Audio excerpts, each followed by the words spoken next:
Hi, Peter Wheelhauer here. This is the second of our three lectures from the Declaration of Independence. In this one, we're going to be talking about what we might call the self-evident truths of the Declaration, where the Declaration says we hold these truths to be self-evident, that all men are created equal, they're endowed by their Creator with certain unalienable rights, and then among these are the rights to life, liberty, and the pursuit of happiness. The question is, what exactly does that mean? Especially what does the phrase, all men are created equal, have to say to us today? What did it mean when Jefferson and the committee that wrote the Declaration wrote it, and how do we apply it in politics and in society today? Next part. We hold these truths to be self-evident. This is the one most of us know. We hold these truths to be self-evident, that all men are created equal, that they're endowed by their Creator with certain unalienable rights, and among these are rights to life, liberty, and the pursuit of happiness. Wahoo! We all love that stuff, right? Let's break it down a little bit because it's a little bit more complicated. Self-evident truths. What they mean by that is we all agree that this is obvious. This, by the way, is Enlightenment thought. This concept that there are self-evident truths that human beings can ascertain, that's Enlightenment thought. And they're saying, if you don't see this, you're naive or uneducated or a fool. These are self-evident truths. Here's where things get sticky. All men are created equal. The easy part is this specifically refutes the divine right of kings, right? Because the way that King George and his family and the other monarchs in Europe kept their hold on power generation after generation is they said, you know why we're king? God put us here. If you disagree with me, guess who you disagree with? God, right? And nobody wants to disagree with God because people who disagree with God, they go to the bad place, right? So you can't disagree with the king because God put the king there. This statement, all men are created equal, and it's developed further in other writings that we see from the founders at this time. This specifically said the divine right of kings is not legitimate. All men, even the king, are equal. But then we get to the phrase that causes people a lot of problems in terms of grappling with the founders and Jefferson in particular. All men are created equal. So this raises to us the obvious question, is this just referring to men? They're writing in April, May, June of 1776. When they say all men are created equal, do they mean only men? So big fans who kind of want to rewrite the founders say, no, they mean people. Big critics who don't like Thomas Jefferson and don't like all the dead white men say, no, it's obvious that he's just talking about men. So which is true? I don't know. There's no easy answer to that. It could be that he's only referring to men, that the committee here is only referring to men, but maybe not. In that time of writing, the word men was used both to refer to groups of males and the way we use the word people today. You might not appreciate this, but up until the 1980s, virtually all of the writing in the English language when used gendered terms. There was no gender-neutral language. I learned to write in the 1970s, the 1980s. I had to relearn how to use pronouns in my writing in the 1990s because by then gender-neutral language became a thing. So an important lesson for you is anytime that you are reading anything written prior to, say, 1990, look at it and it says the word men. Don't assume that they're only talking about males. Look at that and say, does the context tell me whether they're talking about males or people? Because in all the writing of the time, this was the way we wrote. This is the way everybody wrote. Right? Mankind does not refer only to men. It refers to humanity. So now we say humankind, right? So we're doing it differently now, but back then, no gender neutral language. So you've got to look at the context. So let's take a little diversion. That's all just repeats everything that I just told you. So I'm not going to repeat it again. What's important is that you look at the context for determining whether the way an author uses the word men is referring to that in a specifically gender-specific way or in a general way. And English is typical of other Latin-influenced languages. Latin works this way. How many of you took Spanish? How many of you took French? Okay, we're going to have a little review of some Spanish and French here because those are both also Latin-influenced languages. Okay, so the pronoun him or he in Spanish is él, right? That's the masculine singular. In French, somebody help me out. I don't know. I don't take French. I speak Spanish. Okay, masculine singular in terms of the gender of the pronoun. Her or she, ella, right? Feminine singular. In French, somebody help me? Anybody who knows any French? I saw him. Help me out. That's feminine singular, however it's pronounced. Okay? Them, they, talking about a group of males, ellos, masculine plural. Okay? A group of females, ellas, feminine plural. Okay? In Spanish, think back, what's the plural for them in a gender mixed context? Ellos. The masculine plural way of pronoun is used to describe a mixed group. It's the same thing in French. It's the same thing in Latin. This is the way the word men was used in the English language until the last 30 years. Context matters. I had a graduate student a few years ago who was reading a very, very important work in political science written in the 1950s. And there's a famous sentence that said that the political parties are a team of men. And she really had a mental block against this idea that he was only talking about men.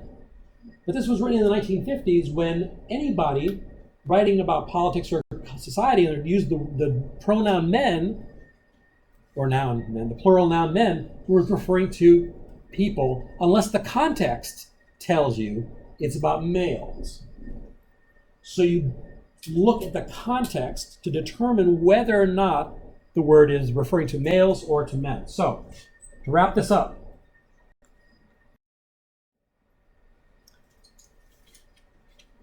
at the time, the word men referred both to people and to males, but this use is ambiguous. It's not clear. It could mean only men. It makes sense for writing at the time that this means only men. It could mean people. We have to understand the context. Now, for us, importantly, the people interpretation is what we understand. But looking at them back in the day, back when this was being written, in the mindset of 1770s elite men, what are they, the intellectuals, what are they thinking? Almost certainly the use of the word men in this context reflects what's called a patriarchal or a paternalistic mindset. Now, if you've taken a women's gender studies course, the word patriarchal might raise red flags for you, but I mean this in kind of like a descriptive sense. Patriarchy refers to a culture or setup in which men have headship over the family and over society. Without all the negative baggage that comes associated with that, it's just descriptive. Paternalistic comes with the idea that the role of men in society is to make sure women are taken care of. Okay? This was the dominant mindset of people at the time. Even most women had this mindset of a patriarchal and paternalistic mindset. Now, we sometimes view these concepts as sexist today. Not everybody does, but a lot of people do. But at the time, this merely describes the way that they understood the relationship between the sexes in their culture.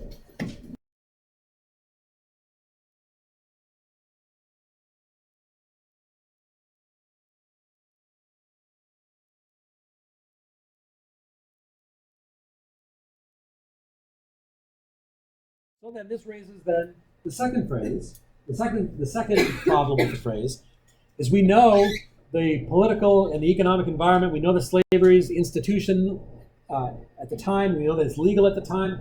So when Jefferson says all men are created equal, does he mean only white men are created equal? It's setting aside the question about women. What did he say, think in terms of the racial groups? It's important for us to remember that slavery was allowed in most of the country. It was most common in the southern states. In the southern states, you have slavery is really thoroughly integrated in the whole economy. The whole agricultural economy relies heavily on the slaves for their labor to make things work. The northern states were not quite so reliant, but there were northern slaves. In doing my family's genealogy, I found that one of my wife's ancestors back in the 1790s, I found his will, and in his will, he's talking about the slave that he owns and what to do with the slave that he owns when the family dies, when he dies. So this is in Western Massachusetts. So there is slavery that's going on in northern states, but it is thoroughly integrated into the whole economy and the fiber of the culture in the southern states.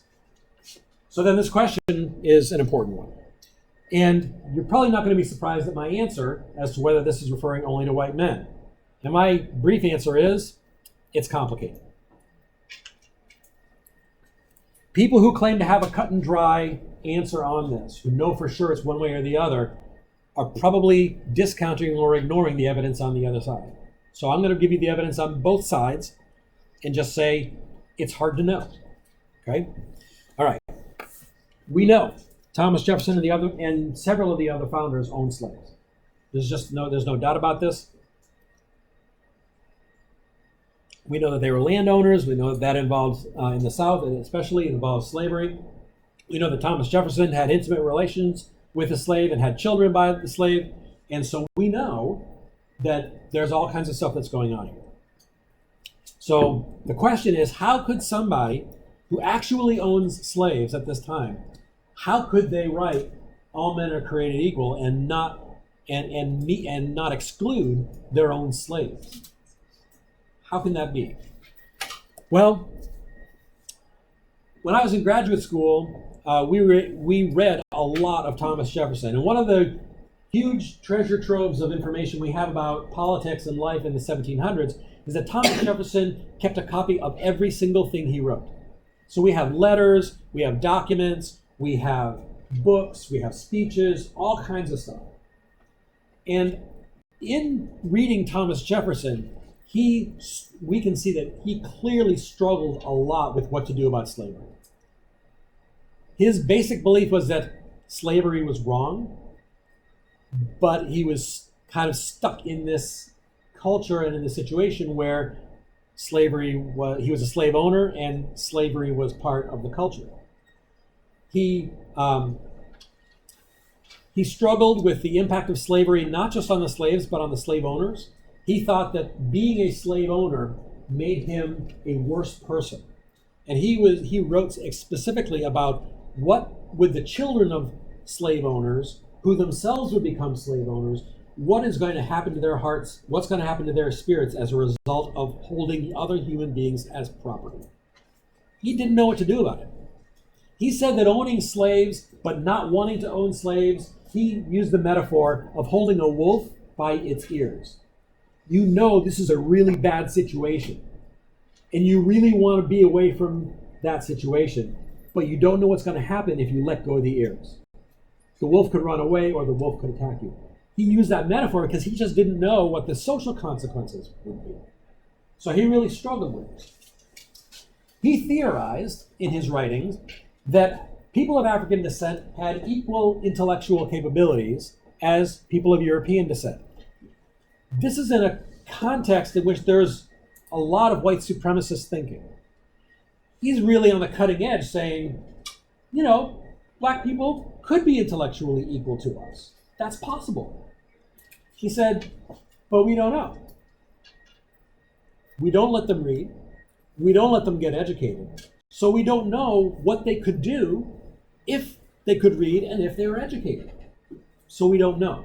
But he said, when we look at the arts, we look at music, we look at painting, we look at poetry, we see performance that is equal to those of people of European descent.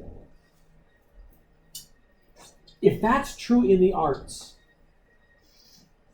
could it be true in higher education? Could it be true in other intellectual endeavors? He was writing openly about this possibility, and he said, but we don't know, because we don't let them achieve educationally in order to find out if that's true. So his thoughts on slavery and on capabilities were ambiguous. He didn't know. What we do know is that in 1774, when he was in the state legislature of Virginia, that he introduced legislation to abolish slavery in the state. That was the only place where the state governments had authority. And so he introduced abolitionist legislation in 1774. And once the United States became a nation in 1784, he supported the Northwest Ordinance. The Northwest Ordinance was a law that said, when you have new states that are formed in the Union, new states cannot be slave states. So you had slave states in the South, free states in the North. If you have new states, you can't have new states owning slaves. There's no slavery. So he was, in 1774, trying to end slavery in Virginia. It didn't pass, but he proposed it. And in 1784, he was trying to restrict the expansion of slavery into other states of the Union. And then finally, remember I said he kept a copy of everything. We have his own handwritten copy of the original draft of the Declaration of Independence. And in the original draft, he included a lengthy paragraph that was sharply critical of the king for allowing the slave trade.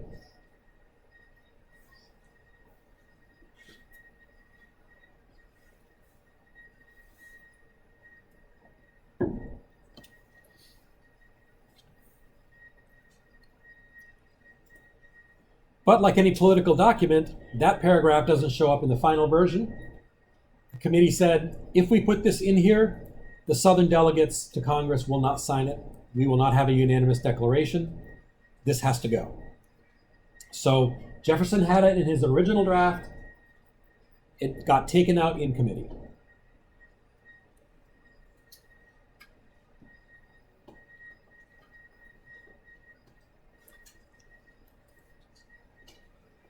Students are sometimes surprised that Jefferson did this because nobody ever talks about the draft of the Declaration. Everybody only talks about the Declaration that we have, and then we don't talk about the complicated parts. So I want to show you his handwritten copy of the Declaration. So this, you can go look at this yourself in the Library of Congress website. That's where I got this. This is Jefferson's own handwriting of his original first draft of the Declaration of Independence. This paragraph is about the slave trade. And he writes, the king has waged cruel war against human nature itself, violating its most sacred rights of life and liberty in the persons of a distant people who never offended him, captivating and carrying them into slavery in another hemisphere, or to incur miserable death in their transportation thither.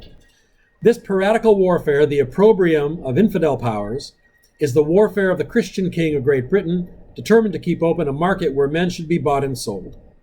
He has prostituted his negative for suppressing every legislative attempt to prohibit or to restrain this execrable commerce.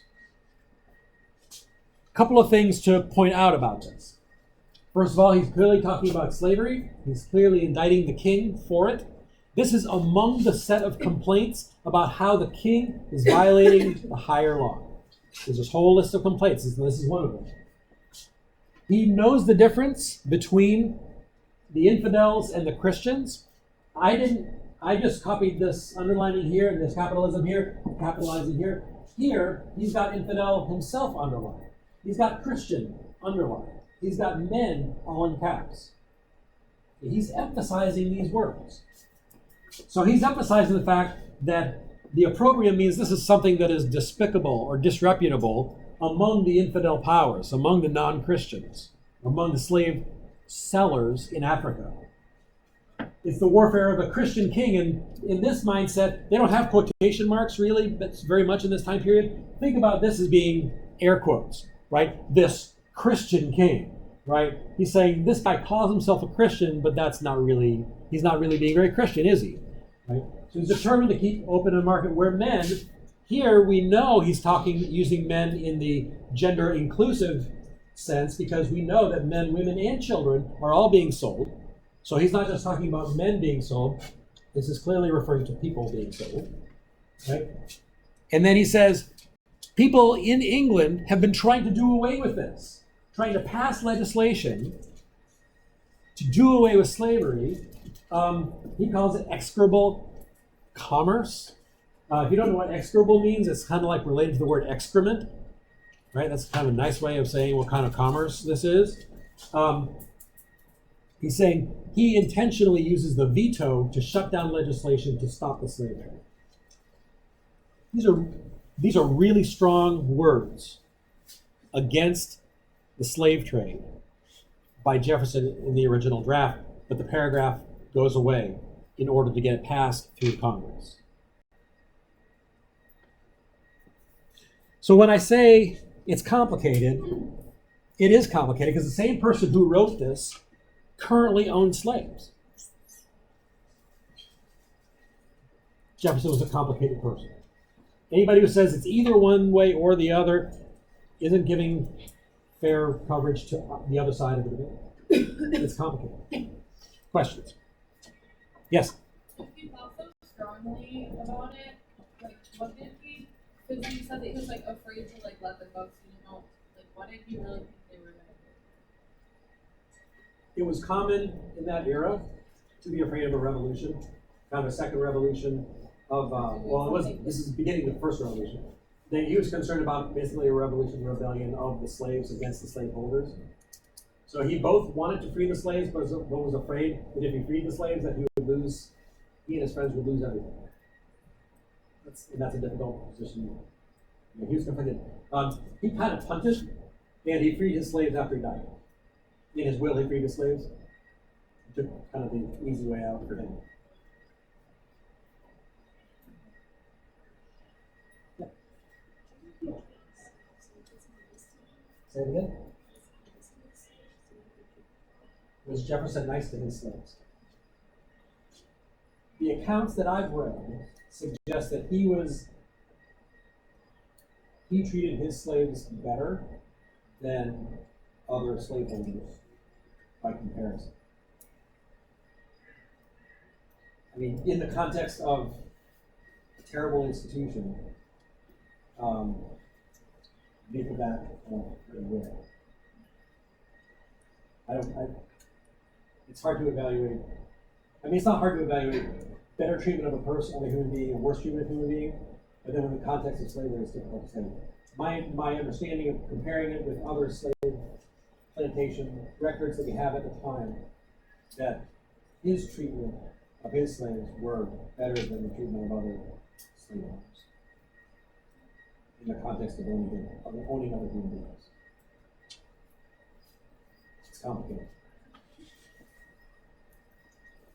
Other questions?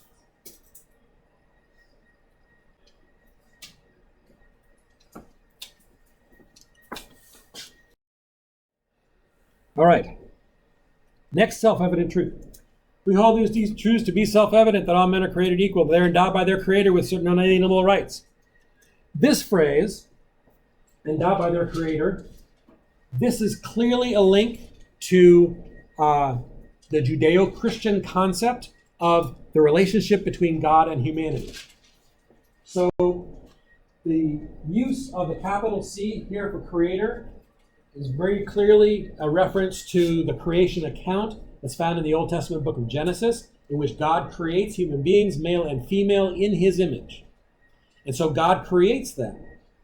And there's a long theological development over these 1,700 years in which the image of God, trying to figure out what does it mean to be created in God's image. So some people thought that what that meant is that we look like God.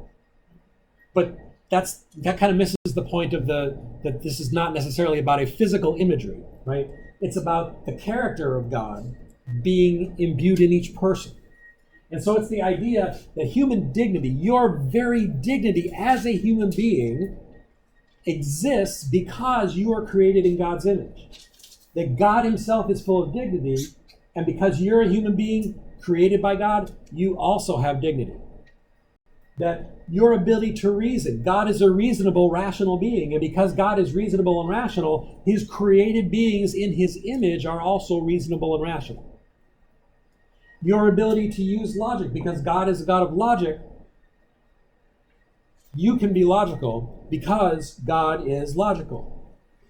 So there was a very long and very thorough development of this idea that was prevalent at the time. There was very little argument about this.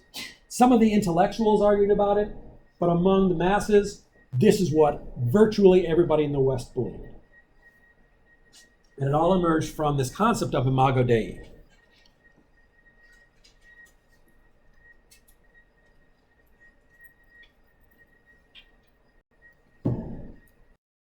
It's worth pointing out that Dr. Martin Luther King recognized this as well. In 1965, he gave a speech on July 4th, and he reinforced this idea. He said, what does it really mean that all men are equal in intrinsic worth? See, the founding fathers were really influenced by the Bible. The whole concept of the imago Dei, as it expressed in Latin, the image of God, is the idea that all men have something within them that God injected. Not that they have substantial unity with God, but that every man has the capacity to have fellowship with God, and this gives him a uniqueness. It gives him worth. It gives him dignity. So King himself is reinforcing the idea that the concept of imago Dei was central to what the founders thought in terms of humanity's fundamental element of dignity. Now, I'm certain that he spoke that a lot better than I've just spoken. But he's recognizing that this is the way that the historical development of the concept emerged.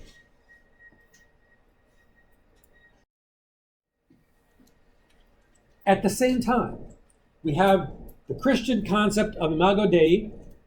We also have the Enlightenment idea about unalienable rights. So one thing that hadn't emerged a lot in the Christian thinking was necessarily the concept of political rights being derived from creation. But the dignity of humanity was very important, and the autonomy of human beings was very important to the Enlightenment. And so they said, as a human being, you have natural autonomy. You have certain rights that come to you simply because you are. Your existence, in reality, means that you have certain unalienable rights. These are things that are yours. Before any government shows up on the scene, you have certain unalienable rights.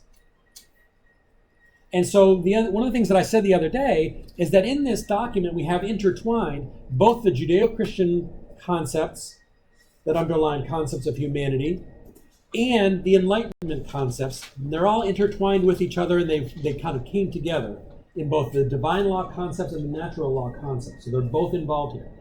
So again, somebody who says to you, well, the framers were all Christians and this is all just about Christianity, that is not true. And the people who said, no, Christianity has nothing to do with this is all a secular movement in terms of the Enlightenment, that's not true either. Both streams of thought were terribly important for developing these ideas and articulating them in this particular way. Questions?